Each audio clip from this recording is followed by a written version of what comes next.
আকাশবাণী কলকাতা। সমীক্ষা। শিরোনাম ঐতিহ্য। লিখেছেন সুমন মুখোপাধ্যায়। সত্যজিৎ রায়ের পরশ পাথর ছবিতে তুলসী চক্রবর্তীর সেই সংলাপটা মনে পড়ে। বাঙালির ঐতিহ্য, তাকে ভুললে চলবে না, তাকে ধরে রাখতে হবে। এখন প্রশ্ন হলো, ঐতিহ্য বা হেরিটেজ নিয়ে আমাদের আবেগ যতখানি, তার সংরক্ষণ নিয়ে সচেতনতা ততখানি আছে কি? দেখতে দেখতে আরেকটি ঐতিহ্য দিবস এসে গেল, কিন্তু এই প্রশ্নে বিতর্ক এখনও চলেছে। প্রতি বছর 18ই এপ্রিল দিনটিকে আন্তর্জাতিক ঐতিহ্য দিবস হিসেবে স্বীকৃতি দিয়েছে ইউনেস্কো। বিশ্বের বিভিন্ন সৌধ, ঐতিহ্যবাহী স্থান ও সাংস্কৃতিক ঐতিহ্যকে তুলে ধরতে ঐতিহ্য সংরক্ষণের প্রয়োজনীয়তা সম্পর্কে সচেতনতার বার্তা দিতেই এই দিনটির উদযাপন।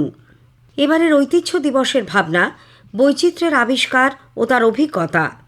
বিশ্বের সাংস্কৃতিক ঐতিহ্যের মুকুটে যুক্ত হয়েছে স্বর্ণালী অতীতের অনেক মণিমুক্ত। এইসব ঐতিহ্যের সংরক্ষণ ও সেই সম্পর্কে সচেতন ও শিক্ষিত করে তোলার প্রয়াস নেওয়া হয় বিশেষ এই দিনটি উদযাপনের মধ্যে দিয়ে। স্কুল কলেজের পড়ুয়াদের মধ্যে এই বিষয়ে সচেতনতা ও শিক্ষার আলো নানানভাবে পৌঁছে দেওয়ার ওপর বিশেষ গুরুত্ব দিয়েছে international council on monuments and sites. শুধু স্বীকৃত হেরিটেজ সৌধ বা এলাকাই নয়, সাংস্কৃতিক ঐতিহ্যপূর্ণ অঞ্চল কিংবা স্থানীয় স্তরে বিভিন্ন ঐতিহ্যবাহী বিষয়কেও গুরুত্ব দেওয়া হয় এই দিবসে। বৈচিত্র্যময় মানব সমাজে একে অপরের ইতিহাস, সংস্কৃতি ও ঐতিহ্য সম্পর্কে জানা এবং তার আদান প্রদানের কথাও বলেছে ইউনেস্কো। এই বাংলায় তথা গোটা দেশের আনাচে কানাচে ছড়িয়ে আছে নানান ঐতিহ্যপূর্ণ এলাকা, সৌধ বা ভবন। এখনও পর্যন্ত দেশের 42টি স্থান ইউনেস্কোর ওয়ার্ল্ড হেরিটেজ সাইটের তকমা পেয়েছে। এই তালিকায় সর্বশেষ সংযোজন শান্তিনিকেতন। অন্যদিকে আবহমান সংস্কৃতির ঐতিহ্যের তালিকায় বাংলার দুর্গাপুজোকে স্বীকৃতি দিয়েছে ইউনেস্কো।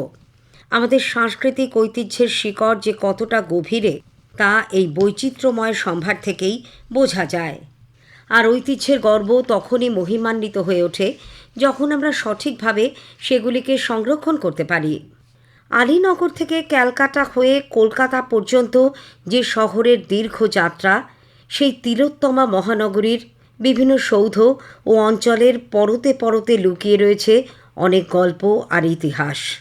এই শহর নিয়ে যত বই, যত ছবির সংগ্রহ আছে, তা অন্য কোনো শহর নিয়ে রয়েছে কিনা তা আলোচনার বিষয় হতে পারে।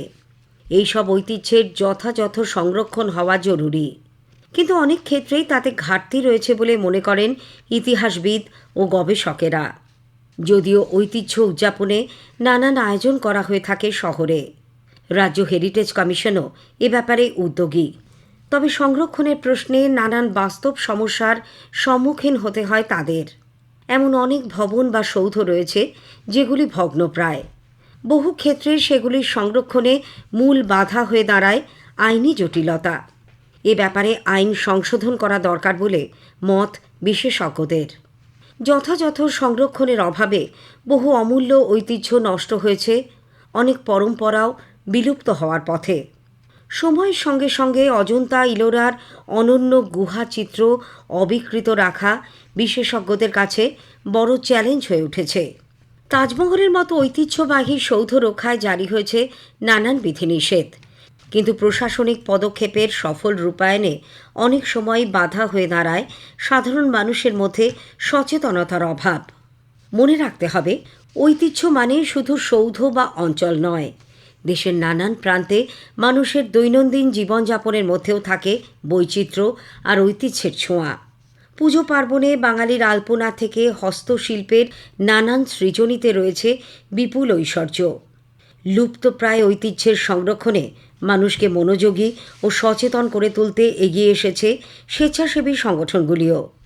ঐতিহ্যের ভিত প্রথিত থাকে অতীতে, কিন্তু ভবিষ্যৎ প্রজন্মের কাছে তাকে পৌঁছে দিতে প্রয়োজন বর্তমান প্রজন্মের সক্রিয় সহযোগিতা, ইতিহাসবোধ এবং সর্বোপরি ঐতিহ্যকে বাঁচিয়ে রাখার তাগিদ।